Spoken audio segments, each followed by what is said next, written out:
Welcome back to Homestead. Guys, I'm going to do a quick video today on prepping for others. So usually when we prep, we always think of prepping for ourselves, our own immediate family. But guys, let me tell you, I've been through something the past month. You probably need to think about prepping for other family members. And the reason I say this, I'm going to tell you a real life story. My grandmother has been sick since the very 1st of December, really after Thanksgiving. And she ended up hospitalized. A lot of things went on. She's at home, but it has been a struggle this past month. I've always just kind of prepped for myself. I've never prepped for other people in my family. And I had to take on a big load because everybody else in the family got COVID at the same time that she was sick. So here I was. Thankfully, I didn't get sick. Thankfully, all panned out and all is well. She's at home. But I had to run around and do stuff that I had never imagined doing before. So if you prep, you need to think about prepping for others. So I've got kind of a list here and some supplies set out that I want to go over with you because these situations do happen. All right, so we're going to go through this step by step, and I'm going to show you some basic staples that I have stockpiled that has helped me the past week, and some I didn't really think about. So what I ended up having to do was cook for her pretty much. I had to cook for her every night except one. It's the holidays. It was chaotic. I ended up having to do it. So let me tell you what I had here that helped and what I had to end up buying. So number one, cornmeal mix, guys. Keep that. Self-rising flour, whatever you so choose, whatever you cook with. Cooking a slice of cornbread, some beans, and a slice of meat will feed somebody, okay? It's quick, it's easy. I fixed it last night for me and my husband. Keep stuff like this on hand. It's so easy and economical to do. Next, rice. Rice is so easy. Now, I've got actually more expensive rices here. This is a $1 pack. This is creamy avocado. Tonight I'm having to fix fajitas for her. Beef fajitas. Because guess what? Mimi doesn't eat anything but beef. So I'm having to fix beef for her. And guess what I've told you me and my husband eat all the time? All we eat, venison, deer. So I'm having to cook 2 different meals a night. And then you've got to take into consideration, guys, if you're having to help someone else in your family. Mimi's allergic to shellfish. Now, we don't ever buy shrimp, but that goes out the window because a lot of times I'll do salmon patties, but she still won't eat the salmon because she's worried about the shellfish. She just doesn't, she's allergic to any fish, okay? She doesn't want it. So I can't cook that. Red dye. I never even thought about prepping and worried about red dye. I'm not allergic to stuff like that. I'm not allergic to anything. So keep something on hand that you know you can feed someone else with, because you're probably going to end up in this situation. You're going to say you never will, but you probably will, especially if you live around older members in your family. It's going to happen, okay? So I've got this right here, creamy avocado rice. Throw it in some boiling water. Boom, done, okay? Easy for a side. That will feed her with these fajitas tonight. I also have, I just want to show you this. I buy this all the time. It's saffron rice, Dixie Lily. I don't know if you can get this. I've talked about it before.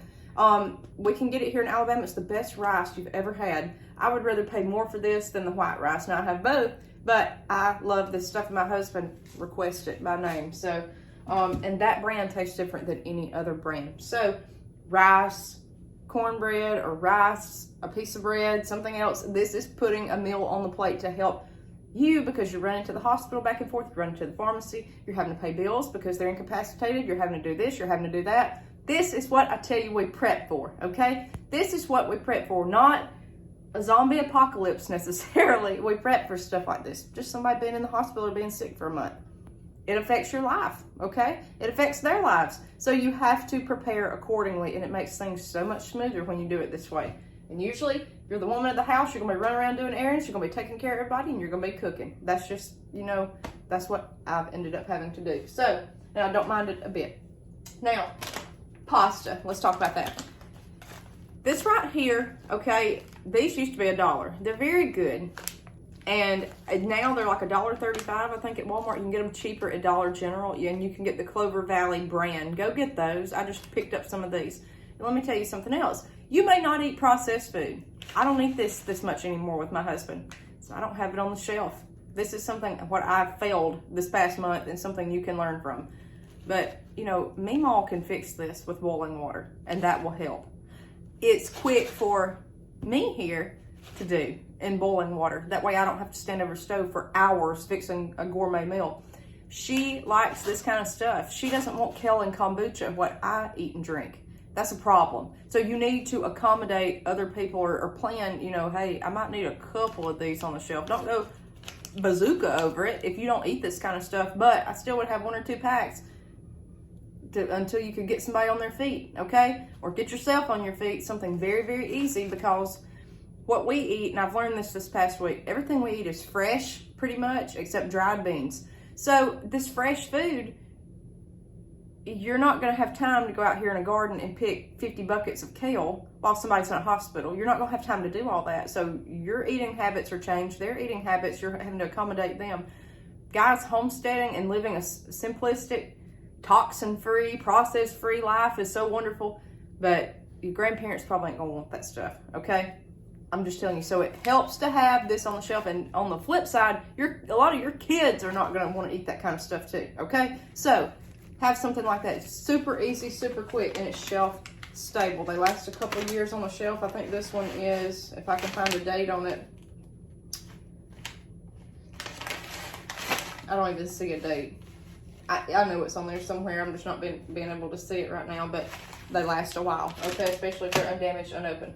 Next, mac and cheese. Now, I make my own pasta. I've been saying this in videos for the past month. This is my bow tie pasta that's dehydrated. That's the only one I've got left because I've not been able to get back in the kitchen and do this because she's been sick. I've had too much going on. It's been Christmas. It's been a mess, okay? So, I picked up some of those. Just basic things on the shelf. You can boil in water and dump the cheese packet in.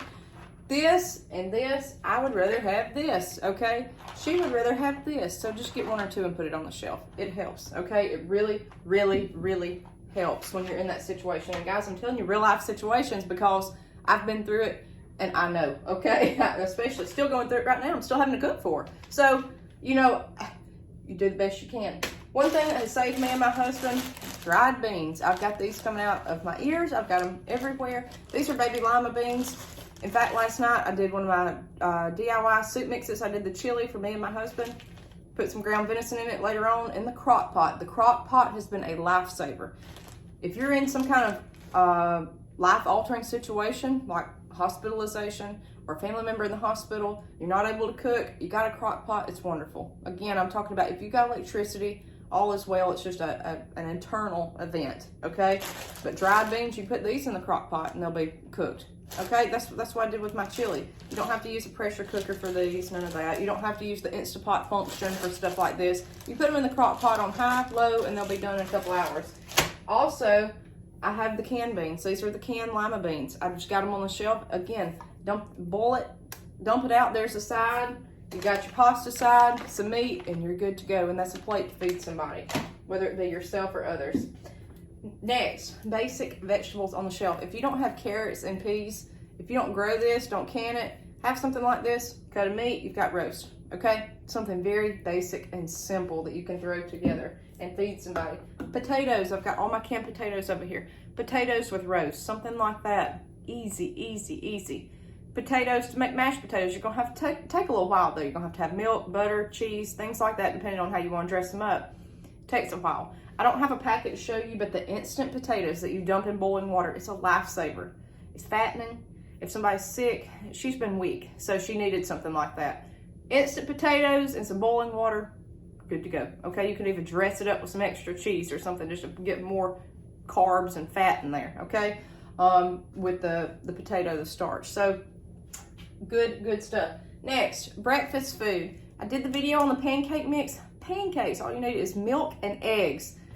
This little thing, I showed you $1 from Dollar General, the dehydrated potatoes, hash browns, and some eggs. If you live on Homestead, you're gonna have eggs. There's you a huge supper. That's more if I'm going to feed myself, my husband, and her all the same thing. Got a bunch of kids. This is easy, these pancakes. It just takes a little while to make them, but you can fix breakfast food that's very quick and easy. Again, that's a meal on the shelf. Even though it doesn't look like it, it's pancakes, okay? Now, kind of switching from the food a little bit. Now, I'm just hitting the highlights, just showing you some things to remember, okay? Also, if somebody's sick, these soft peppermints people love. I know somebody brought her those in the hospital.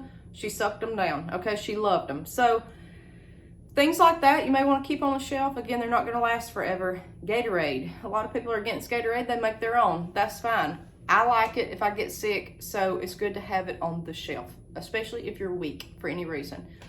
It's just good to have, and you like it. Fruit juice. You may can your own. You may buy bottles. That's stuff you need to have on the shelf because we are a long ways out of flu and respiratory illness season. We're just now in the thick of it here. Everybody I know is sick, and that's that's why I ended up having to do all this. My parents got sick.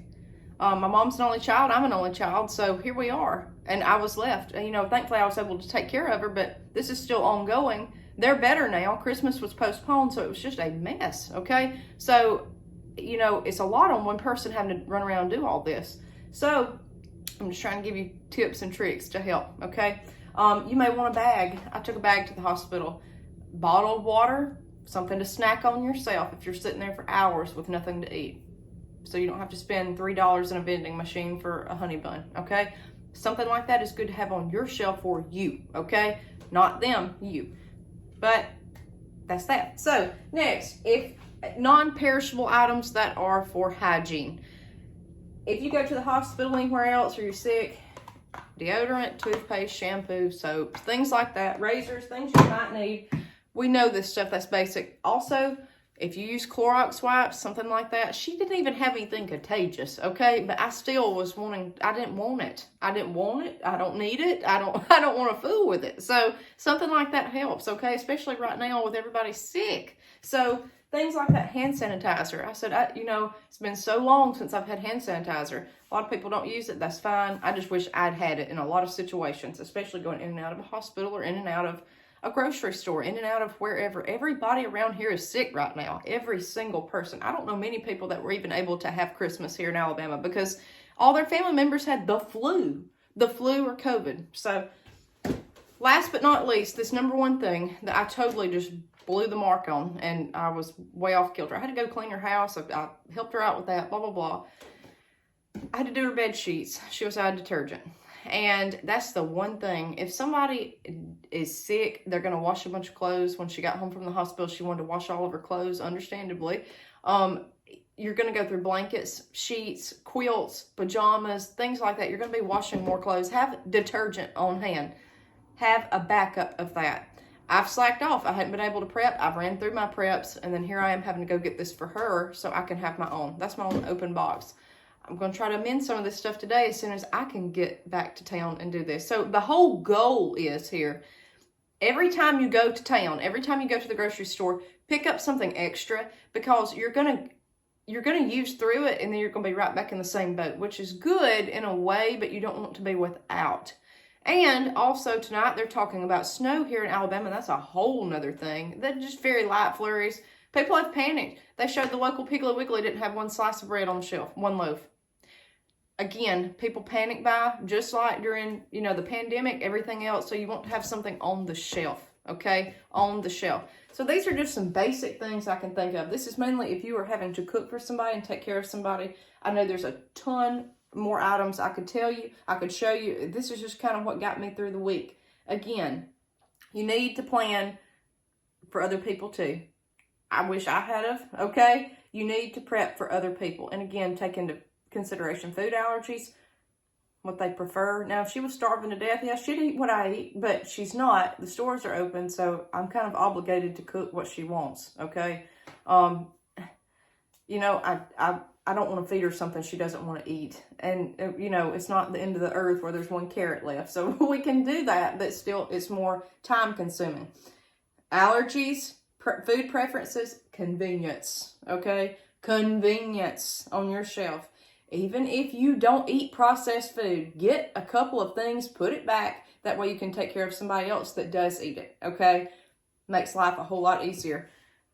Things like laundry detergent. You can never have enough of this stuff. This non-perishable stuff, you can never have enough of it. Toilet paper, paper towels if they use it. I don't use paper towels, but guess who does? That we were having to get. So you have to accommodate and think of what other people in your family, what kind of lifestyle they live, because they may not live the whole organic, we're going to use just a dish towel and reuse it life or beeswax wrap instead of aluminum foil. You know, they may live just a regular regular modern life. Okay, so keep that into consideration. I hope that kind of gets your wheels turning today, and I hope you all stay safe, and I hope you stay healthy during this holiday season. See you next time on Harmon Homestead.